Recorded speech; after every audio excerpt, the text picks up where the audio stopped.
Olá pessoal, sejam mais uma vez bem-vindos à nossa aula de Planejamento e Controle da Produção.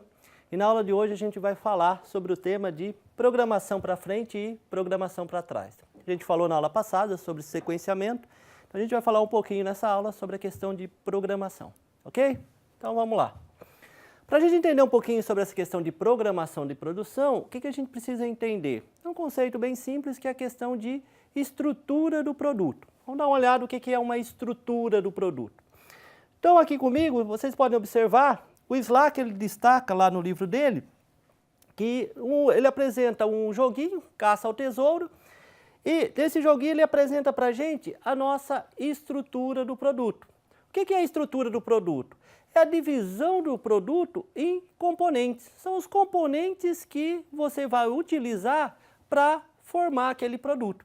Então a gente pode ver aqui, no nível aqui em cima a gente tem o jogo, caça ao tesouro, e aqui a gente tem os componentes que compõem esse jogo. A tampa da caixa, os cartões de pergunta, o conjunto de personagens, os dados. Então a gente tem todos os componentes que formam aquele produto. Então uma definição de estrutura de produto que nós temos é a seguinte. A estrutura do produto mostra que alguns itens formam outros que, por sua vez, formam terceiros. O produto final, o jogo na caixa é considerado o nível 0, os itens submontagens que formam o produto final estão no nível 1, os itens que formam a submontagem estão no nível 2, etc. Então vamos ver, o que são esses níveis que ele está falando? Ele está falando o seguinte, o produto final é o nível 0. O nível 1 são o primeiro nível de itens que compõem aquele produto. E o nível 3 são submontagens de partes do produto. Então, a montagem da base da caixa é composta pela base da caixa, a bandeja interna e a etiqueta de TV. Então, de forma bem simples, né? O que é a estrutura do produto? Nada mais é do que a descrição de quais são os componentes que vão formar esse produto. Vamos ver um exemplo real? Como seria a estrutura de um produto do dia a dia nosso, de uma lapiseira. Então a nossa lapiseira, ela é composta por quê? Ela é composta, né? Eu tenho a lapiseira no nível 0, que é o meu produto, e ela é composta pelo corpo externo, é composta pela presilha de bolso, pelo miolo, pelo corpo da ponteira. Então nós temos uma série de componentes que formam a nossa lapiseira. Então você já está observando o seguinte, que um produto extremamente simples, né, que é uma lapiseira, um produto dia a dia, ele tem inúmeros componentes. Então quando vocês estiverem lá na fábrica trabalhando, provavelmente vocês vão trabalhar com produtos mais complexos. E aí reporta o que a gente viu na primeira aula, o que a gente tinha visto, que a estrutura do produto, quando o produto tem muitos componentes, isso torna um pouquinho mais difícil o nosso planejamento e controle da produção. Mas esse é um conceito importante porque quando a gente começar a falar programação para frente e para trás, a gente vai precisar desse conceito, ok? Entendendo isso, vamos seguir agora, falar um pouquinho das tarefas do planejamento e controle da produção. No planejamento e controle da nossa produção, a gente está preocupado com dois pontos, volume e o tempo que as atividades são realizadas, né? Então, no planejamento e controle do volume e do tempo, são necessárias a gente realizar algumas tarefas. Que tarefas são essas? A gente tem que realizar uma tarefa que é o carregamento. O que é o carregamento? Carregamento é determinar o quanto de trabalho a gente vai alocar para cada estação de trabalho, para cada equipamento, para cada recurso produtivo da nossa empresa. Então eu vou carregar um recurso produtivo, eu vou alocar tarefas para esse recurso desenvolver durante um determinado tempo. Então o carregamento, ele determina essa quantidade de trabalho alocado, né, para cada equipamento. E aí vem um conceito para a gente bastante interessante, que é o conceito de carregamento finito e carregamento infinito. Vamos dar uma olhada no que esses dois conceitos de carregamento finito e carregamento infinito? Carregamento finito é o limite de produção é estabelecido pela capacidade de trabalho, ou seja, eu posso alocar trabalho para um determinado recurso produtivo até um certo limite. existe um limite de capacidade, ok? Então, para quais situações eu tenho isso, eu aplico esse conceito de carregamento finito? Por exemplo, numa partida de futebol. O que acontece numa partida de futebol? Você limita a capacidade do estádio, a quantidade de pessoas que podem ir lá assistir ao jogo de futebol. Então, nesse caso, é possível limitar, né? Eu posso limitar essa quantidade de pessoas que vão no estádio de futebol. Qual outra situação? Quando é necessário limitar o carregamento. Então, por exemplo, na nossa foto aqui, a gente tem um transatlântico. Por uma questão de segurança, o que eu tenho que fazer? Limitar a quantidade de pessoas que pode ser transportada por esse barco, né, por esse navio. Então, existe uma situação, né, de carregamento, né, finito, que eu tenho uma questão de segurança. Eu preciso limitar a quantidade de pessoas ou a quantidade de trabalho que eu vou alocar determinado recurso. E uma outra situação, quando o custo de limitação do carregamento, tá, não é proibitivo, né? Ou seja, né, no nosso exemplo aqui, o nosso fabricante de carros, né, ele pode se dar ao luxo de não atender a demanda, ele estabelecer um carregamento limitado da quantidade de produto que ele vai fazer e ele sabe que a demanda ainda vai continuar, as pessoas ainda vão desejar comprar o produto, ok? Entendido o conceito de carregamento finito, vamos tentar entender agora o conceito de carregamento infinito, que está no sentido contrário. Não há, nesse caso, nenhum limite de carga, né? Eu não limito a carga nas estações de trabalho. Então, na realidade, eu vou alocando cargas indefinidamente. Eu não posso limitar, ok? Vamos ver para que situações a gente aplica isso? Por exemplo, quando a gente tem essa situação que não é possível limitar a carga. Então, por exemplo, eu tenho lá um centro médico. Eu tenho um hospital que atende emergências médicas. Eu não posso limitar a capacidade. Então, se acontecer um acidente, as pessoas vão chegar no hospital, eu tenho que resolver, eu tenho que atender de alguma forma essa demanda. Então, eu não posso limitar o atendimento, ok? Uma segunda situação, quando não é necessário limitar o carregamento, né? Quando eu não tenho esse interesse em limitar o carregamento, ou seja, eu tenho um restaurante, eu desejo que, se possível, cada vez mais venham pessoas, por exemplo, né, comer no meu restaurante. Então, nesse caso, não é necessário limitar o carregamento. E no último caso, o custo de limitação do nosso carregamento, ele é proibitivo. No nosso exemplo, imagine você ter uma loja e ela está cheia de pessoas, cheias de clientes, e chegar mais um cliente e você falar, olha, eu não vou mais te atender. Então, não existe esse interesse, né? Você vai perder cliente. Então, nesse caso, o que eu faço? Eu sempre vou tentar atender, não importa o número de clientes que cheguem na minha loja. Ok? Entendido esses conceitos? Um outro conceito importante para a gente controlar a questão, né, do volume e do tempo de produção é a questão do sequenciamento de produção. O que era o sequenciamento de produção que a gente viu na aula passada? Era determinar a sequência com que eu vou desenvolver as tarefas, ok? E isso a gente viu bastante na aula passada.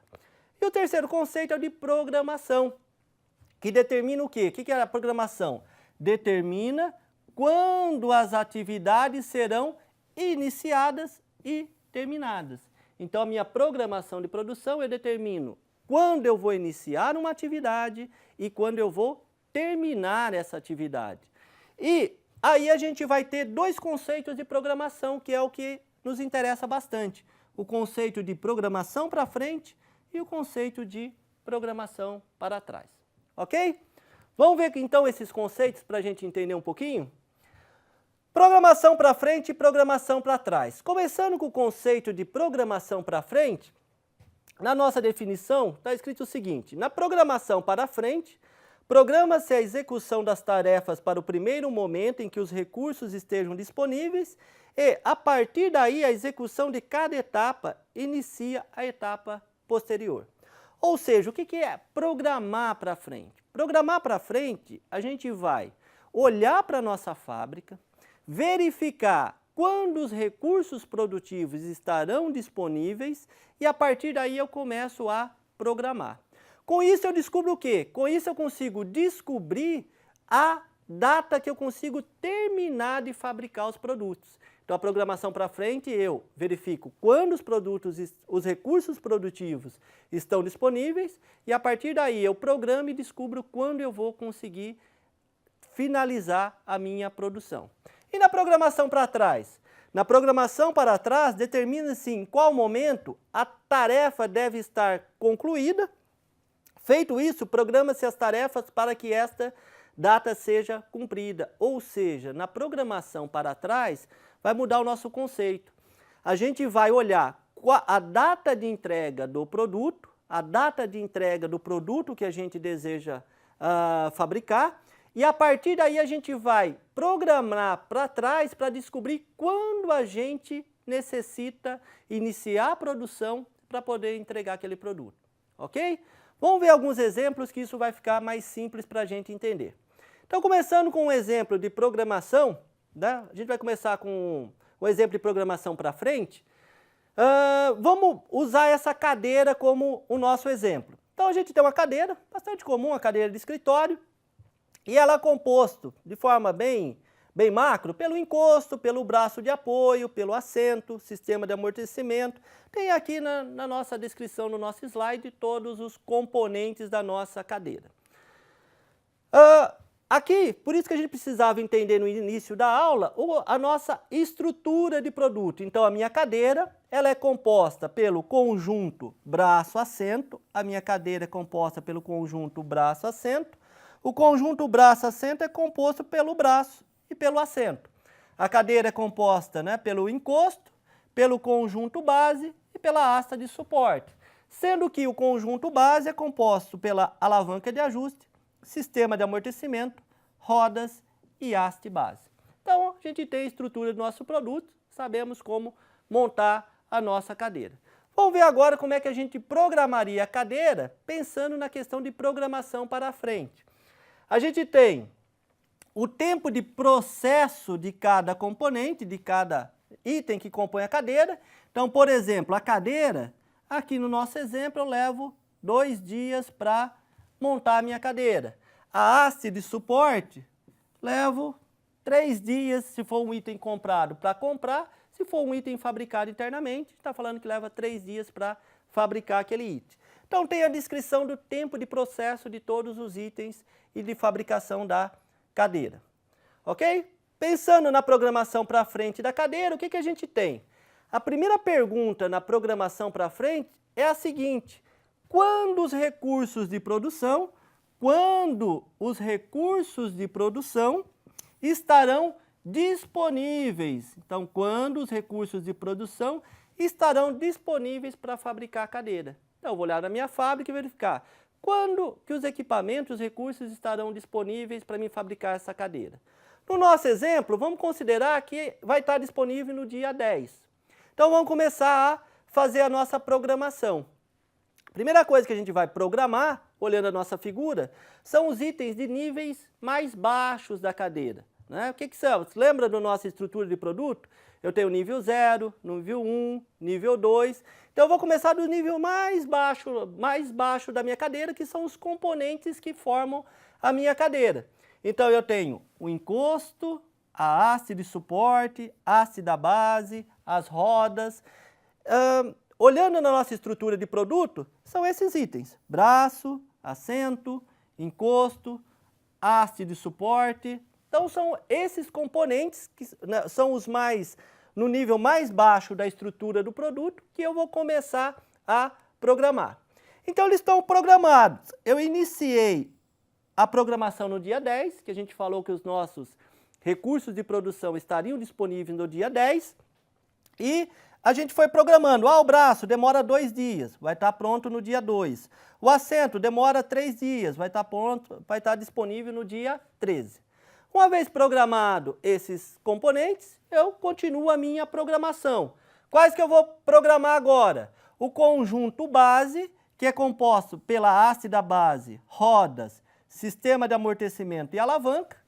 E o conjunto braço, que é composto pelo assento e pelo braço. Então a gente está programando agora esses dois conjuntos, conjunto braço-assento e o conjunto base. Ok? Feito isso, a última coisa é programar a minha cadeira que está aqui no meu final. E o que eu descubro com essa programação? Eu descubro que eu consigo entregar ou fabricar minha cadeira no dia 19. Eu inicio a fabricação no dia 10 e descubro que eu consigo terminar de fabricar minha cadeira no dia 19. Ok? Então esse é o conceito de programação para frente. Eu determino a data de início e descubro quando é que eu vou terminar de fabricar. Entendido o conceito de programação para frente, vamos ver alguns pontos, observações sobre esse tipo de programação. Nesse tipo de programação, os componentes são adquiridos antes do momento necessário, existe um maior estoque em processo e por meio desse método, aquilo que a gente já falou, a gente conseguimos definir quando a empresa conseguirá entregar o produto, ok? Então a gente tem alguns pontos, por exemplo, o conjunto base, eu só vou começar a montar ele aqui, ó, no dia 14. Então a haste da base, as rodas, elas vão ficar 2 dias no estoque aguardando. Então a gente compra as coisas com antecedência nesse sistema e isso tende a aumentar o meu estoque, ok? Feito isso, vamos entender agora o conceito de programação para trás. Como eu faço a minha programação para trás? A pergunta na programação para trás agora é a seguinte: qual a data de entrega do produto? Quando é que eu preciso entregar o meu produto? E aí vamos supor que nosso exemplo, a data de entrega seja o dia 19, ok? Entendendo isso, vamos começar a programar.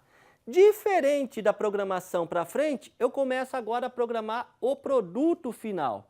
Então eu estou falando que eu quero começar a fabricar a cadeira no dia 19, então sabendo que ela demora 2 dias para fabricar, eu sei que eu tenho que iniciar a produção da cadeira no dia 17, ok? Programado a cadeira, a gente continua agora, vamos programar os demais componentes que são usados para montar a cadeira. Conjunto braço-assento, encosto, conjunto haste e haste do suporte. Programando isso, o que nós vamos ter? O encosto, a haste do suporte, conjunto base e conjunto assento. Ok? Programei o primeiro nível, preciso programar agora o segundo nível de componentes, que são os demais itens da minha cadeira que compõem, né, as partes, os dois conjuntos base e conjunto braço-assento. Programando isso, obviamente eu descubro, né, que eu preciso iniciar no dia 10 a minha produção. Então, diferente da programação para frente, agora a gente descobriu quando é que a gente inicia a nossa produção. O que muda entre a programação para frente e para trás? Na programação para frente, os componentes são adquiridos somente no momento necessário. Existe um menor estoque em processo e por meio desse método conseguimos definir quando a empresa deverá iniciar a fabricação ou a produção do produto. Então, olhando o nosso gráfico, o que a gente vê agora na nossa schedule de programação? Por exemplo, as hastes da base e as rodas, elas não foram compradas aqui atrás igual na programação para frente. Elas foram compradas exatamente no momento que era necessário para que elas chegassem quando eu fosse montar o conjunto base. Então isso tende a fazer com que eu tenha um menor estoque em processo. Ok, pessoal? Dúvidas sobre o assunto? Acredito que não. Qualquer dúvida, vocês têm o material para acessar online. Obrigado e vejo vocês na próxima aula.